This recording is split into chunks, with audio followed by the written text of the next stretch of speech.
Hi there, everyone. Laurie Baracco here, and I would love to tap in with you for some full moon messages for the full moon in Virgo.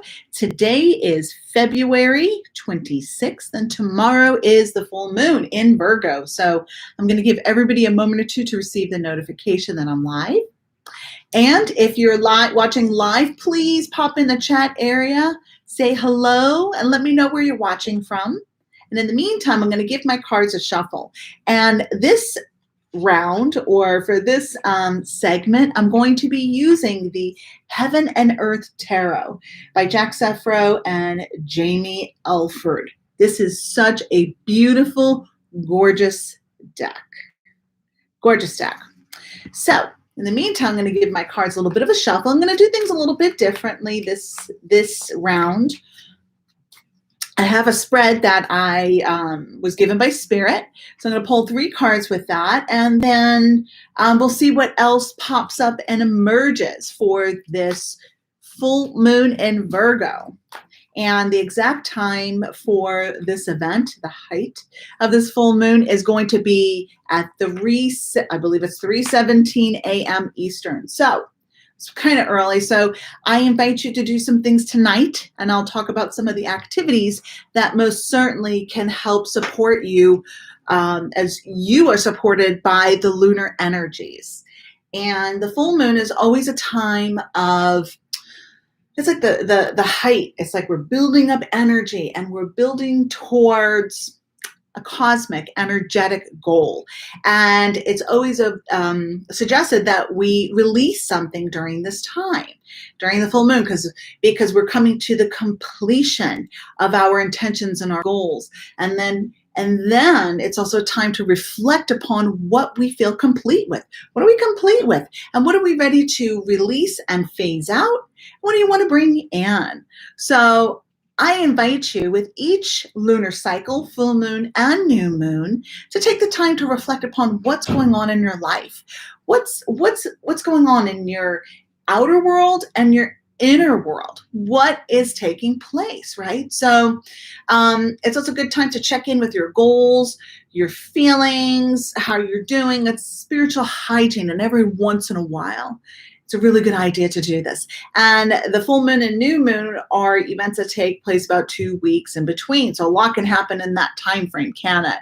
So then we add the influences of the astrological wheel. So we're in the sun sign of Pisces, and the moon with its energies is in the sign of Virgo. So we have the watery energies of Pisces, the mystic, the intuitive, the empathic being, the one who can go way deep and be really expanded, right? And in this time, if you have the lunar energies of the full moon, which is also watery and also goes really deep and really enhances our intuition. So our intuitive senses are getting a nice boost at this time, right? And then we balance that with the energies of Virgo. Virgo is an earthy sign, very grounded, very detail-oriented. You could say that they're at 2 ends of the spectrum. Pisces sun, Virgo moon. Here we go, a lot taking place, right? So here we want to go expanded and the dreamy and the intuitive astral realms. And then you have Virgo saying, hold on, let's think this through. Let's have a plan with all of this, right? What's your plan? What are your intentions? What do you want to manifest? You can't just go out there and expand. You need to have some things, some kind of guidelines to follow for yourself. So you may have already been feeling some of these energies being pulled this way and that way, and going deep, and your intuition, and not being able to sleep because of the full moon, and so on and so forth. So I'm going to delve a little bit more deeply into those realms.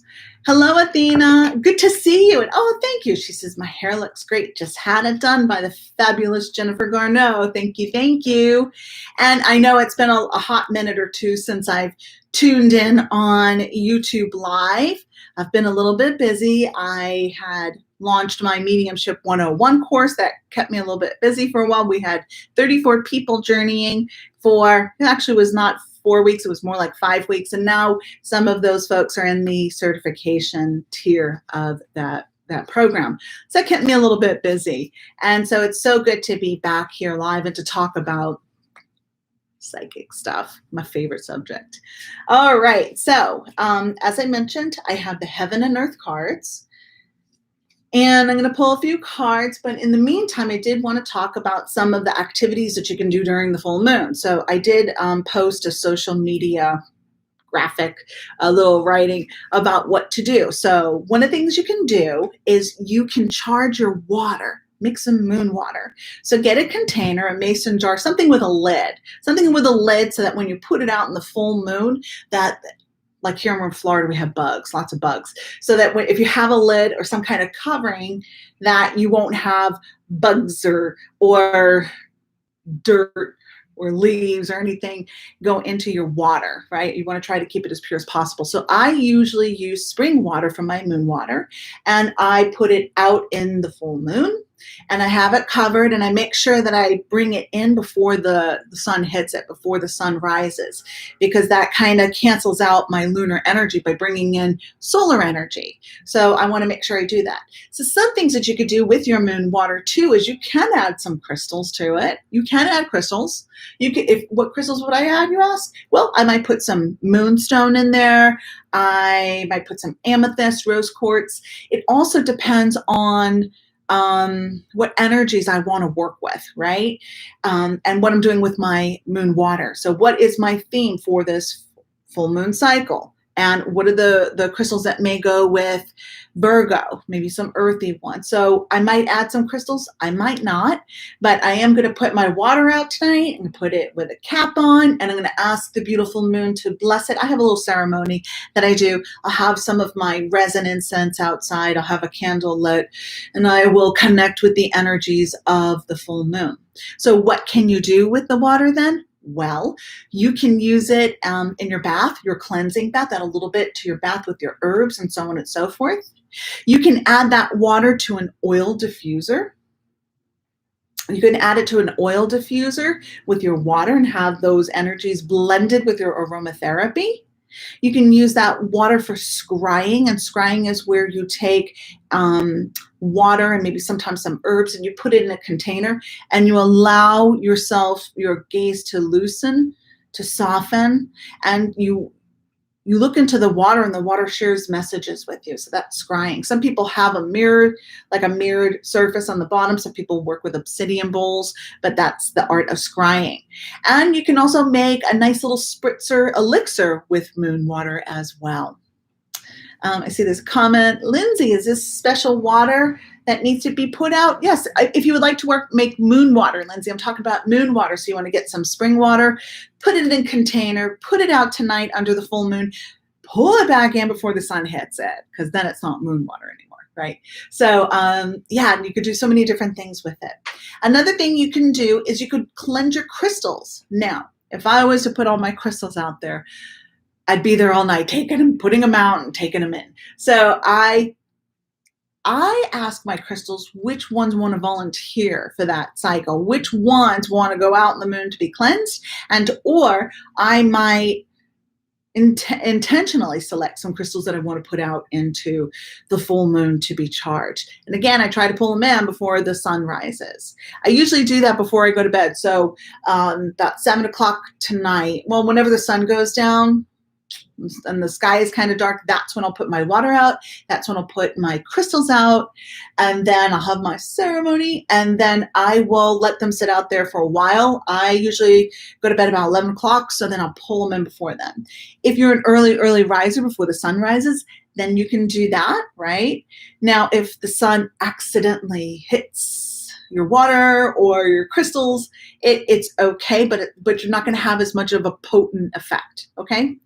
And then the other thing that I like to do with my full moon activities is I like to have a releasing ceremony. I write down on a piece of paper, pretty piece of paper, the things that I am ready to shift and release, and I ask Spirit to help me have completion in these areas, and I usually burn the paper, right? But before I do that, though, I take my time, I write down my intentions,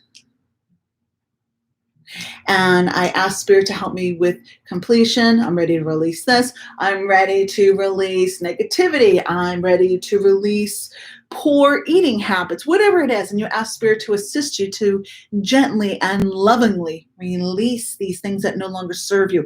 Toxic relationships, toxic self-talk, all of those things. Ask Spirit to support you on your journey with these things, right? And then I write them down. I read them out loud. I give them voice, and then I ask Spirit to help me to release them. So I will burn them, burn my paper, shred it, or bury it. I release it up to Spirit. I get rid of it. And then I take a little bit of time to meditate under that beautiful full moon. And I see that there's another comment. Lindsay says, thank you. I meant the type of water. Spring water. You can use distilled water. For my moon, and for my full moon water, I like to use spring. Some people may use distilled. I like spring. And there may be different thoughts on that, okay? If, there also is the thought or the belief or the teaching that I'm growing out my bangs, so I've got a little bit of something going on here. Some people say to drink the water. You can drink it, but just be aware that moon water is really going to take you out there, especially in the time of Pisces. So you add that intuition, that astral travel, it doesn't take much for me to get really expanded and go out there. So I probably wouldn't drink my moon water. Okay. All right. So it's time to do a couple of little readings here. So I'm going to pull 3 cards, and the spread I'm doing involves 3 cards. And then a 4th card. But anyway, so I'm using the Heaven and Earth Tarot. It's gorgeous, gorgeous, gorgeous, gorgeous. And we carry this at both the storefronts, the brick and mortar stores, and online. So calling in my guides. I already set the space before I started this live and asked Spirit to assist me. I called in my guides. I called in my wisdom council. I called in my councils and asked them to assist me with sharing messages that are for the highest and the best good of all. So I'm pulling from the top. So I have card 1, I have card 2, and I have card 3. So with my spread, card number 1 is what Spirit suggests be released at this time. So if there are different portals, cosmic portals of opportunity. So they also correspond astrologically and what's going on with the collective. So I asked Spirit when I created this spread, the first card with the releasing, is this something that is going to be, that they suggest that the energies are, that we work with, that the energies are supportive for us to release at this time? They said, yes, that's what we're meaning for this. So the release is this, it may be easier to release some of this energy. The second card is the energies that are coming in. So at this time, the potential or the possibilities are, this is what most likely is coming in for most people, for the collective. It's like these are the downloads. These are the openings for us to release and to receive. And this is what's coming. This is what's coming in. They're showing me, like on the delivery truck of consciousness and energies, this is what's on that truck. So this is what wants to be released as a collective, and this is what is also coming in, right? The potential for us to ground into our lives, for our lives. And the third card has to do with the potential that we might be able to keep an eye out for, might manifest, or that potential is there. Now, is this reading for everybody? No, it's not for everybody. It's not for everybody with the exact details and so on and so forth. These are portals or potentials of opportunity, okay? So the first card is the release card. I don't even know what we have yet. The first card, it's a reverse card, and not everybody reads reverse cards. I am reading this reversed. This is, I'm going to just show you what it looks like right side up. This is the Ace of Wands. Look at how gorgeous this card is.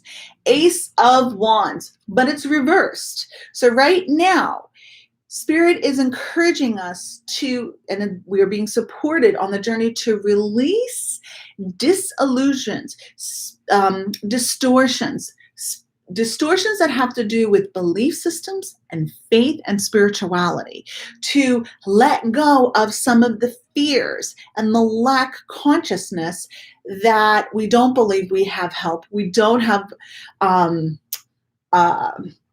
support, and that there's not a plan. So some of the problems that we encounter as a collective is that we sometimes may believe that we are being punished, that there's negative karma, we're being punished, or that we aren't deserving. There are belief systems that are in the way from us being in the divine flow of receiving. So this is the time that this is for us to release the sabotage about our spirituality, our connection to spirit, the limiting laws that we create, the negotiables, the non-negotiables about how spirit works with us and moves through us. So it's like we're getting roto-rooted so that the lines in that central channel is being cleared out for all of us. So wow. So that's a heavy, powerful energy of what's being moved out because it's in the way. The next card is what's coming in. So these are the energies coming in. So that's the releasing. This is what is coming in. And we have the King of Pentacles. Can you see that? The King of Pentacles. So what is trying to come in? Manifesting. Spirit's trying to help us with manifesting, moving and completing cycles of I was going to say thoughts, action, manifestation, right? So the desires. I have a thought. Do I really want that? My desire, right? Thoughts, desires, emotions, and full circle manifestation. So Spirit's trying to help us pull it together. So there will be synchronicities. There will be nudges. There will be some effortless manifestations. So the King of Pentacles is one that is an excellent manifester. He understands his own ability to manifest, and he understands how his systems work. He understands his processes. He understands his self-sabotage. So the potential to pull it all together and to embrace some really nice, juicy manifestations, creations, blessings is magnified during this time. Now, they may not all be instant. I want to tell you that. The Spirit's like, make sure people don't expect instant manifestation in that way. Sometimes it's a process. Sometimes we've already been on a certain journey with an intention and it's taking a long time, and that's because it needs to take a long time. Everything happens with divine timing and intervention. So we need to remember that as well, okay? But they're saying that if we understand how our process works and our manifestation journeys and so on and so forth, and know our own challenges and shadow sides and all of that, we can easily spot it and navigate through it. So the potential for big manifestation, big results is lining up. That's what they're saying there. It's starting to line up, and we're going to bring in that earthy grounding of Virgo to help us with that process, with practicality and planning. And oh my gosh, what a beautiful card. So the third card has to do with the potential of all of what's possible for us.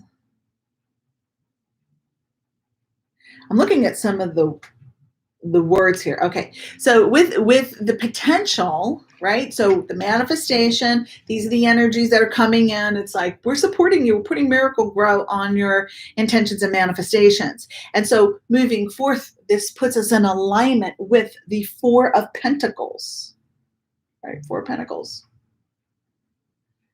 No, Four of Wands, excuse me, Four of Wands.